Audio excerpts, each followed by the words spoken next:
고1 여러분들의 내신 산출 방법을 알아보도록 하겠습니다. 그 내용이 궁금하시다면 끝까지 시청해주세요.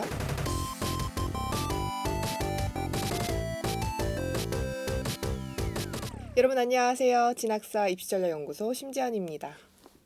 안녕하세요. 진학사 입시전략연구소 우현철입니다.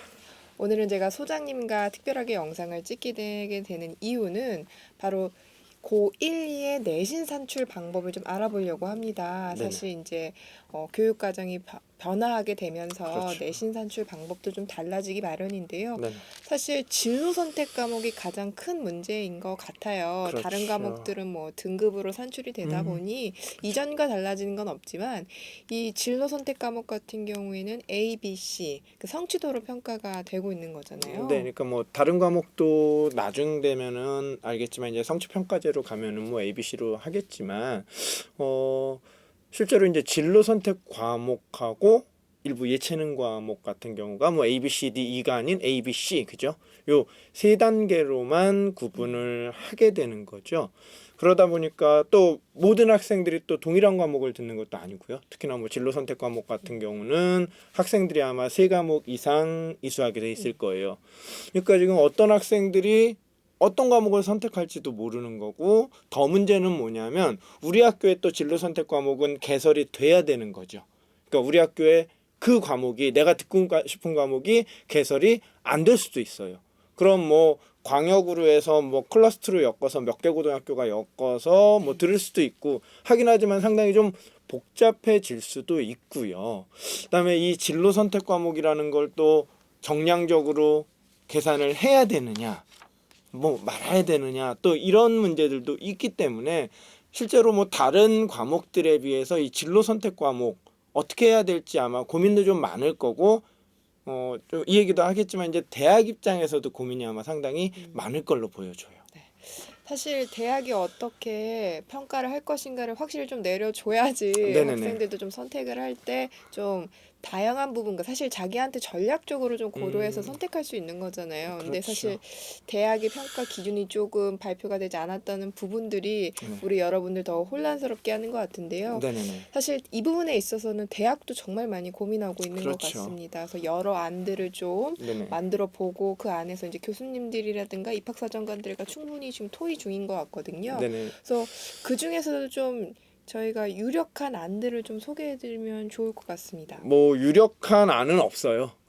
뭐 이렇게 얘기하면 되게 무책임해 보이는데 실제로 이제 대학들이 지금 너무너무 고민을 하고 있는 상황인 거죠. 그래서 일부 대학에서는 몇몇 대학들 또는 뭐 사정관 선생님들이나 교사 선생님들, 그러니까 학교 선생님들을 모셔다 놓고 컨퍼런스를 좀 열고 있어요. 많은 대학들이 컨퍼런스를 열고 있는데 얼마 전에 컨퍼런스를 열어서 이 진로 선택 과목 어떻게 점수를 산정해야 되는지 산출해야 되는지에 관련해서 6개의 안을 대략적으로, 이건 이제 뭐 확정된 것도 아니고요. 네. 또 모든 대학이 이 6개 안 중에 하나를 선택해라도 아니에요. 그냥 이렇게 산출하는 것도 방법이지 않을까요라는 의미로 크게 뭐 6가지 안을 내놓으신 것 같아요. 그래서 뭐 이거를 좀 발표를 하시고 아마 고등학교 선생님들하고 입학사정관 선생님들하고 해서 일부 이제 서베이도 좀 했던 것 같아요. 서베이도 좀 해서 유력하다라기보다는 많이 선택한 안이 어떤 거냐, 뭐 이런 것도 좀 결정을 하고 각 대학에 요런 6가지 안 정도가 있으니 참고하세요라고 아마 얘기를 했던 것 같아요. 근데 사실 6가지 안을 저희가 하나하나 설명을 드리기에는 조금 시간이 부족할 것 같고 네.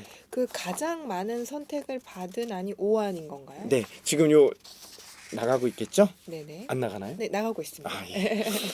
지금 보면은 아시겠지만 1안과 2안과 3안은 1안과 2안과 3안은 실제로 별반 다르지 않아요. 그러니까 어떤 거냐면 그냥 일반 다른 과목하고 동일하게 점수화 시키겠다라고 얘기를 했다고 보시면 될 거예요. 여러분 뭐 보시면 아시겠죠? 뭐 간단하게 한번 말씀드릴게요. 그냥 1안은 가장 간단한 안이겠죠.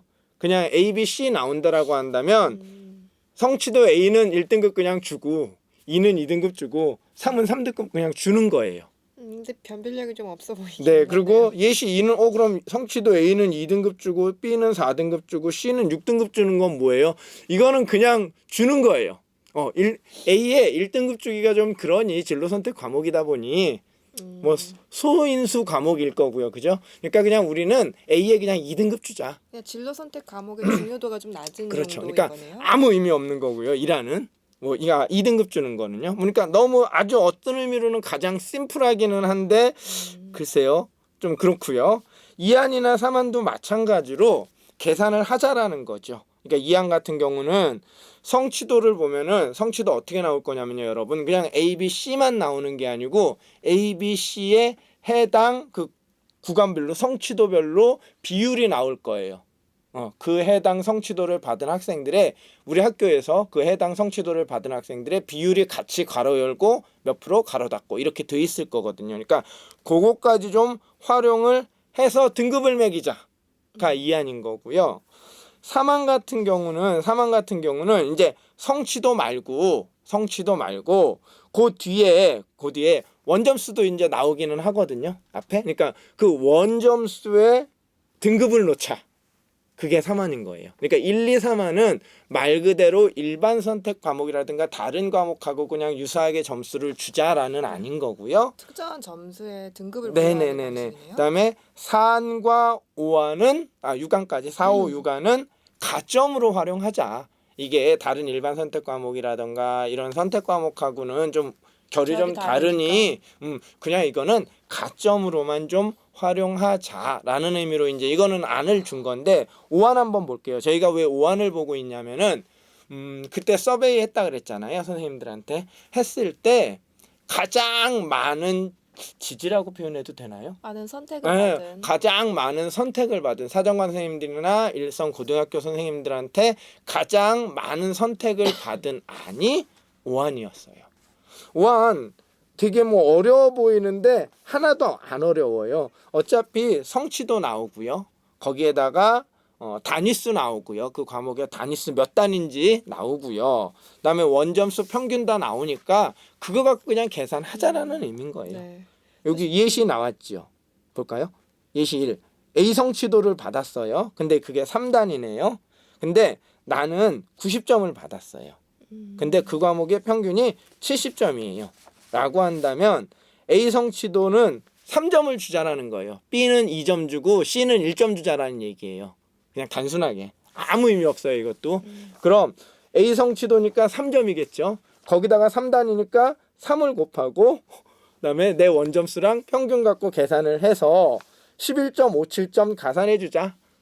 다른 점수에다가 다 계산된 점수에다가 11.57점 가산해 주자. 그냥 그 의미인 거예요. 그러니까 어떻게 보면은 단순히 점수를 부여하는 것보다는 실제로 그 시험의 난이도를 좀 고려해서 그러니까 사실 위치를 어느 정도 좀 보면서 점수를 부여한다라는 생각이 좀 들거든요. 그렇다고 볼 수 있죠. 아마 4안이랑 5안이 아마 그런 의미일 거예요. 왜냐하면 내 점수랑 평균까지 같이 보고 있으니까요. 여기에 표준 편차까지만 있으면 정말 좋은데 표준 편차는 그게 안 그러면 주니까요. 이거 Z 점수 못 아닌가요? 만들어요. 못 만드나요? 네, Z 점수니까 표준 표준 편차가 편차가 안 나오기 있으면, 때문에 네. 나오질 않기 때문에 Z 점수를 만들 수는 없겠죠. 근데 어쨌든 간에 이 진로 선택 과목 이게 뭐 어느 안이 적합하다 이게 가장 효과적이다 효율적이다라는 의미가 아니고 이렇게 지금 대학들도 진로 선택 과목 점수를 주기 위해서 고민을 하고 있다. 이 정도로 여러분들이 좀 알고 계시면 좋을 것 같아요. 네, 사실 이제 좀 보면서 느끼지만 아노미일 것 같아요. 아니 너무 복잡하고 네. 사실 이제 선생님들도 이런 것들을 좀 고려하면서 문제를 출제하셔야 되는데 네. 이제 그런 가이드 없이 지금 아무래도 시험 문제를 내시고 이러실 것 같아가지고 최대한 빨리 결정이 나는 게 우리 학생들의 혼란을 좀 잡는 방법이 될 수 있을 것 같습니다. 네. 그럼 언제쯤 이게 확실하게 결정이 날까요? 아무래도 지금 한참 대학들이 뭘 만들고 있죠? 2022학년도 전형 계획 만들고 있죠. 그래서 아마 이달 말까지 이제 보고를 해야 돼요. 그럼 요 내용이 담기는 것도 그 안에 담기기 때문에 4월 정도가 돼야지 어느 정도는 좀 구체화되지 않을까 싶고요. 오해하지 마셔야 될 건 다시 한번 강조드리지만 이게 절대적이진 않다라는 거예요. 6개 안이. 왜냐하면 달라질 수 있겠어요. 네네네 달라질 수도 있고 가장 정말 고민하기 싫다기보다는 가장 심플한 방법이 있죠. 뭘까요? 통일시키면 안 되나요, 그냥? 아니요. 그것도 있지만 대학 입장에서 가장 심플한 방법 뭘까요? 진로 선택 과목 반영 안 하면 되죠. 아니 그러면 또 교육부가 뭐라고 할 것 같은데? 아니요. 근데 제가 이제 좀 이렇게 대학들하고 좀 이렇게 커뮤니케이션을 하고 있는데 벌써 결정난 대학도 있어요. 반영 모 안 대학은 하기로요? 아예 진로 선택 과목은 반영 안 하겠습니다라고 얘기한 대학들도 있어요. 어. 가장 심플해요. 고민 안 해도 되는 부분이기 때문에 가장 심플하다고 할 수 있죠. 그러면 확실히 정말 자유롭게 선택할 수 네네네. 있기는 하겠네요. 그러니까 이게 이 6가지 안 중에 하나를 선택해야 된다가 아니고 요렇게 모형을 좀 줬다고 보시면 되는 거고 정말 복잡하면 안 하는 경우도 생길 수 있다라는 거죠. 근데 이제 안 하게 되면은 문제점은 하나 있죠. 뭐냐면 현역 학생들 그러니까 그때 22학년도에 대학 가는 학생들은 상관없는데 졸업생들은 문제가 되겠죠. 졸업생들은 그때는 아마 이제 진로 선택 과목이 뭐 예를 들어서 기하 같은 과목이다라고 한다면 기하가 그 전학생들한테는 진로 선택 과목이 아니죠. 근데 이 친구들한테 22학년도에 가는 친구들한테는 진로 선택 과목이란 말이에요. 그럼 그것도 계산 어떻게 해줄 거냐?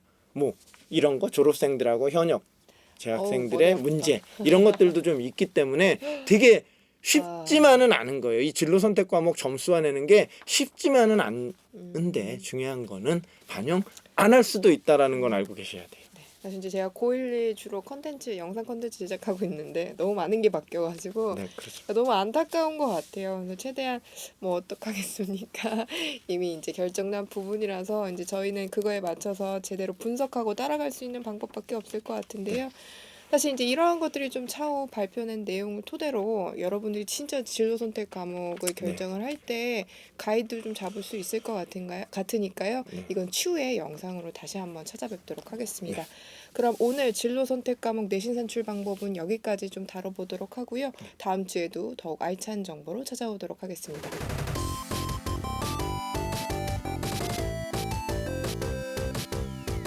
여러분 이 영상이 도움이 되셨다면 좋아요, 구독 부탁드릴게요.